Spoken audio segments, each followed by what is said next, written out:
अस्सलाम वालेकुम, कैसे आप सब लोग। मैं हूँ नीलम असलम।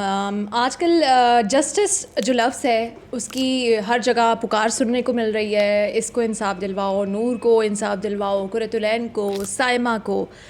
हम नाम चेंज करते रहते हैं। जस्टिस का वर्ड जो है और जस्टिस का जो ट्रेंड है वो ट्विटर पे कॉन्स्टेंटली रहता है। उससे पहले इस्लामाबाद का जो कपल था उनको भी इंसाफ दिल। लेकिन जब हम इंसाफ की बात करते हैं इसी सिलसिले में आप सब के लिए इम्पॉर्टेंट अनाउंसमेंट है जिनको उम्मीद है कि इंसाफ होगा। ठीक है, हमें नेगेटिव नहीं होना, किसी भी केस को नहीं होना, लेकिन जो हो रहा है, जो वाक़यात सामने आ रहे हैं, जो हक़ाइक़ सामने आ रहे हैं, वो भी मैं आपको बताती हूँ ताकि फिर उतनी ही उम्मीद आप लगाएं जितना सिस्टम चल रहा है। शाहरुख जतोई वाला जो मामला है वो तो आप सबके सामने था, उसमें क्या इंसाफ हुआ। फिर रेमंड डेविस वाला मामला वो भी आपके सामने था, क्या इंसाफ हुआ। फिर आपने देखा होगा कोयटा में एक ट्रैफिक वार्डन का जो है वो दिन दिहाड़े जिसकी सीसीटीवी फुटेज थी उसका मर्डर किया गया था, उसको गाड़ी के नीचे रोन दिया गया था और वो भी प्रूफ नहीं हो पाया था अदालत में। चले, ये सारे वाक़यात तो आपको ठीक है याद हैं, लेकिन एक और वाक़या था खदीजा सिद्दीकी का केस, जिसके ऊपर मीडिया में बड़ी हाइप भी बनी और बाद में एक ड्रामा भी पूरा इसके ऊपर बना। शाह हुसैन जो लड़का था जो कि साथ में ये लोग पढ़ते थे और उसके बाद फिर जब खदीजा ने उसकी डिमांड्स पूरी नहीं की तो उसने 23 जो है ना स्टैब किए थे, उसको खंजर से उसके ऊपर वार किया था। 23 ज़ख़म आए थे उस लड़की को, जो कि शायद आज तक भी उसके जिस्म पे भी मौजूद है, लेकिन जो रूह पे घाव हैं वो भी मौजूद हैं। अब माशाल्लाह से उसका बड़ा एक मैं कह सकती हूँ ब्राइट करियर है। इस केस में हुआ क्या है, अब पहले 7 साल की सज़ा मिली थी, उसके बाद उस सज़ा को कम करके 5 साल की सज़ा कर दिया गया। और अब ख़बर ये है कि चुपके से ईद से पहले किसी को बताए बग़ैर 324 जो है दफ़ा इस केस में लगी थी, जिसके तहत रूल क्या होता है। रूल ये होता है कि 324 की जब आप पे दफ़ा लगती है तो जब तक कि जो विक्टिम पार्टी होती है उसकी मुशावरत के बग़ैर उस शख्स की सज़ा, मुजरिम की सज़ा, शाह हुसैन की सज़ा कम नहीं हो सकती थी। खदीजा सिद्दीकी को ना बताया गया, ना ही कंसल्ट किया गया और इस लड़के की सज़ा जो है वो 11-12 महीने, तकरीबन 1.5 साल कहा जा रहा है कि कम कर दी गई। 3.5 साल के बाद ही इसको आज़ादी दे दी गई है, कोई पूछने वाला नहीं है।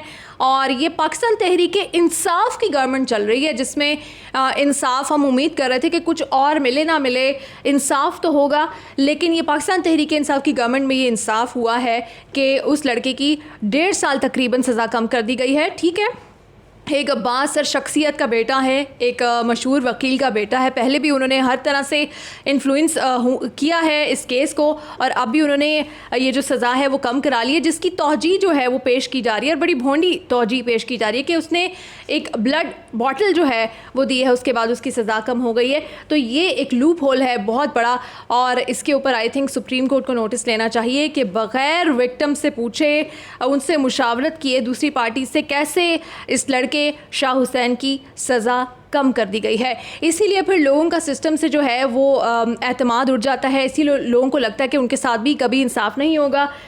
324 के तहत इसको सज़ा मिली थी और ये सज़ा जो है इतनी पावरफुल थी ये दफ़ा कि अगर आपका अच्छा अखलाक है, जैसे कुछ कैदियों का अच्छा अखलाक होता है बाकी कैदियों के साथ, तो उनके बिहेवियर की बेस पे उनकी सज़ा कम हो जाती है। इस केस में, इस दफ़ा में 324 के तहत, आर्टिकल 324 के तहत वो भी इसकी सज़ा कम नहीं हो सकती थी, फिर अचानक चुप करके सज़ा कम कर दी गई है। तो ये मैंने सोचा कि मैं जो लोग इंसाफ की आरज़ू लिए बैठे हैं दिलों में और उनको लग रहा है कि जस्टिस फॉर नूर मुकद्दम का नारा लगाने से नूर को इंसाफ मिलेगा, तो मैं आपको बता दूं कि ये शख्स, ये जो अगर नूर के केस की बात की जाए जिसका नाम ज़ाहिर जाफ़र है, ये इसने कहा है कि वो पाकिस्तानी नहीं है, वो अमेरिकन सिटीज़न है। ये जो अमेरिकन सिटीज़न साहब हैं, अल्लाह का शुक्र है उसने अपने आप को अमेरिकन सिटीज़न कहा है। मुझे फ़ख्र है कि मेरा, अगर वो कहता कि मैं पाकिस्तानी हूँ तो मुझे थोड़ा दुख होता कि यार मेरे पाकिस्तान का एक लड़का है या पाकिस्तान का एक बंदा है वो ऐसे कर रहा है। ठीक है कि उसने अपने आप, उस भेड़िए ने अपने आप को पाकिस्तान से, मतलब उनको इतनी शर्म आती है पाकिस्तानी होने पे कि पाकिस्तान में घूम रहा है, पाकिस्तान की एक बेटी जो है उसको बेदर्दी से कत्ल कर दिया है। माँ बाप पाकिस्तान में रहते हैं, बहन पाकिस्तान में रहती है, खाता कमाता बिजनेस एम्पायर्स यहाँ बनाई हुई हैं, इज़्ज़त पाकिस्तान ने दी है, सब कुछ पाकिस्तान ने दिया है, लेकिन उस शख्स ने कहा कि वो पाकिस्तानी नहीं है। तो मुझे खुशी हुई है, मुझे इस पर दुख नहीं हुआ, मुझे खुशी हुई है कि उसने कहा कि वो पाकिस्तानी नहीं है। मैं मुतमईन हो गई हूँ। इसके बाद उस अमेरिकन सिटीज़न ने जो है, आपको लग रहा है कि उसको सज़ा मिल जाएगी?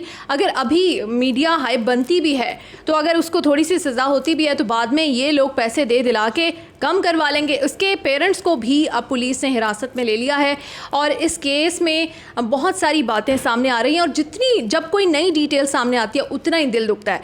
अब क्या नई डिटेल सामने आई है? थेरेपी जो टीम थी उनको कॉल की गई है 6:55 के ऊपर और वो ये बता रहे हैं कि जब वो पहुंचे हैं तो उनको पता चला कि इस लड़की ने छलांग लगाई थी अपनी जान बचाने के लिए 4:30 बजे के करीब।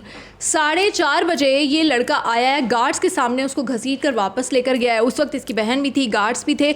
उस वक्त किसी गार्ड ने, कोई इंसानियत नहीं जागी। ये वही माशरा है, ये वही कल्चर है जिसमें ये कहते हैं कि यार उसकी इज्जत जा रही है, उसकी जान जा रही है, हमें क्या। ये जो हमें क्या है ना, ये जो आग लगी हुई है ना आपके आसपास, ये किसी दिन आपके घर भी पहुंचेगी। इसलिए अच्छा है कि किसी और के लिए खड़े हो जाओ ताकि ये आग आपके घर ना पहुंचे। खैर, उन्होंने तो जो भी बुज़दिली दिखाई, मैं तो उनको इंसान ही नहीं समझती कि जिन्होंने अपनी 15-20 हज़ार 25 हज़ार की नौकरी बचाने के लिए इतना जुल्म होते देखा और कोई आवाज़ नहीं उठाई। फिर इसके पेरेंट्स इक्वली इन्वॉल्व हैं, इसकी मदर इन्वॉल्व है, इसके फादर इन्वॉल्व है। उन्हें सब पता था कि उस घर में क्या हो रहा है। शायद उनके लिए इसलिए नॉर्मल था कि इससे पहले भी ये लड़कियों के साथ ऐसा करता रहा होगा, इसलिए उनके लिए ये चीज़ नॉर्मल होगी।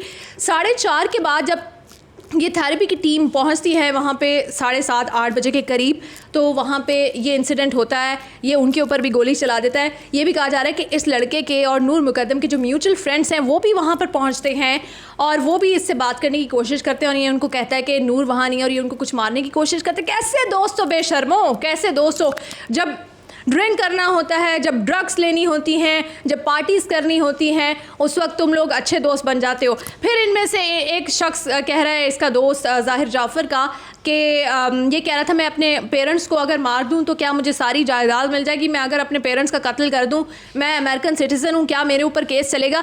तो तुम लोगों ने किसी को रिपोर्ट नहीं किया? तुम लोगों को तो उस वक्त पुलिस को रिपोर्ट करना चाहिए था। बेशर्मो, सिर्फ पैसा देखा, जिसके पास शहद देखा वहाँ पहुँच गए मक्खियों की तरह। कितने बेशर्म दोस्त हैं। इसीलिए तो मैं मानती नहीं हूँ आजकल दोस्ती तो कोई एग्जिस्ट ही नहीं करती। लेकिन ये तो बहुत ही इस तरह के दोस्त अल्लाह दुश्मन को भी ना दे, जो ये बेशर्म अब आके स्टोरीज बता रहे हैं कि वो अपने माँ बाप को मारने की प्लानिंग कर रहा था। उस वक्त तुम लोगों ने क्यों नहीं बताया? जिस वक्त तुम लोग घर के बाहर खड़े थे, उस लड़की को तुम लोग बचा सकते थे, उस वक्त तुम लोगों ने नहीं बचाया। फिर ये जो थेरेपी की टीम पहुंची है वहाँ पर, इनमें से कुछ लोगों ने हिम्मत की है और फिर कहा जा रहा है कि हमसाये ने कॉल किया या जिसने भी कॉल किया, और ये इसमें 4, 5, 6, 7 लोग ऐसे हैं कि जो इक्वली रिस्पॉन्सिबल है नूर के कत्ल के लिए, ज़ाहिर जाफ़र के अलावा, क्योंकि उन्होंने सब कुछ होते देखा। वो बचा सकते थे लेकिन उन्होंने कोई रोल प्ले नहीं किया। और अब ये अमेरिकन सिटीज़न जो है वो इसका ट्रायल जो है वो शुरू हो गया है। इसके जो पेरेंट्स हैं वो भी हिरासत में, डेफिनेटली मेरिट पे हिरासत में हैं और उनका भी रिमांड पे उनको भेज दिया गया है 2, और जो इसके मुलाजिम हैं उनको भी भेज दिया गया है। मेरा तो ख्याल है इसकी बहन को भी शामिल तफ्तीश होना चाहिए। और ये जो जितने दोस्त हैं जो बाहर आए थे या जो कह रहे थे कि हमें कॉल की कि मैं अपने पेरेंट्स को मार दूं, इनको भी शामिल तफ्तीश होना चाहिए कि इतना सब कुछ इनको पता था। इतना ख़तरनाक शख्स, एक दहशतगर्द इनके दरमियान था और इनमें से किसी ने रिस्पॉन्सिबिलिटी नहीं ली। और मैं अब आप लोगों से मुखातिब हूँ, मैं आप लोगों को कहूँ पहचाने ऐसे लोगों को, ऐसे दोस्तों को। मैं भी अपने आसपास देखती हूँ कुछ लोग होते हैं इस तरह की ब्रूटल उनकी अप्रोच होती है। लड़कियों का वो मजाक उड़ाते हैं, किसी लड़की को वो इंसान नहीं समझते हैं, हर किसी को वो डिस्क्रेस करते हैं, हंसते हैं, मजाक करते हैं। तो उनके आसपास जितने लोग होते हैं ना, दोस्त उनके हंस रहे होते हैं, उनको ऐसा लग रहा था बड़ा कूल है हमारा दोस्त, बड़े मजाक कर रहा है, लड़कियों को इज़्ज़त नहीं दे रहा, लड़कों को इज़्ज़त नहीं दे रहा, इंसानियत की बात नहीं कर रहा और आपको ये सबक सिखा रहा है कि बस अपना घर राज़ी और सब राज़ी। इस तरह के लोगों से बचें। और मैं तो ऐलान करती हूँ कि हर अपनी सफ़ों में ऐसे ज़ाहिर जाफ़रों को पहचाने और उनको अपनी सफ़रों से बाहर निकालें। और अगर आपने नहीं निकाला और ऐसे लोगों को अप्रिशिएट किया, इनके पैसे की वजह से, इनके ओहदों की वजह से आप लोगों ने अपने ग्रुप्स में रखा, तो आप सब किसी ना किसी नूर मुकद्दम के कत्ल के लिए रिस्पॉन्सिबल होंगे। ये सारी चीज़ें तो सामने आई हैं, लेकिन खौफनाक बात यह है कि 4:30 बजे ये इंसिडेंट होता है कि वो छलांग मारती है अपनी जान बचाने के लिए। 8-9 बजे के करीब थेरेपी वाले पहुंचते हैं और मुझे याद है कि उस दिन चांद रात थी और मैं बिल्कुल ईद के लिए तैयार हुई थी और तकरीबन 12:30 बजे के करीब ये ख़बर मेरे सामने आती है और मैं और मेरे जो को एंकर हैं वो हम एक दूसरे को देखते हैं और हमें अपने अल्फाज पे यकीन नहीं आता कि हम पढ़ रहे हैं कि सर तन से जुदा कर दिया और कत्ल हो गया पाकिस्तानी सफ़ीर की बेटी, लाइक हम अफ़गानी सफ़ीर की बेटी की ख़बरें दे रहे थे और हमें समझ नहीं आया कि ये ख़बर कहाँ से आ गई है। 12:30 बजे मीडिया पे ये ख़बर आई है और ये जो उसने अपनी ज़िंदगी बचाने के लिए कोशिशें शुरू की थी, सोचे 4:30 बजे अगर उसने छलांग लगाई थी दिन में तो 2 से या सारा दिन वो कोशिश करती रही, लेकिन इतने सारे लोग मिलके उसको नहीं बचा पाए और फिर रात 12:30 बजे हमें एक नया हैशटैग जो है वो बनाना पड़ा, जस्टिस फॉर नूर मुकद्दम।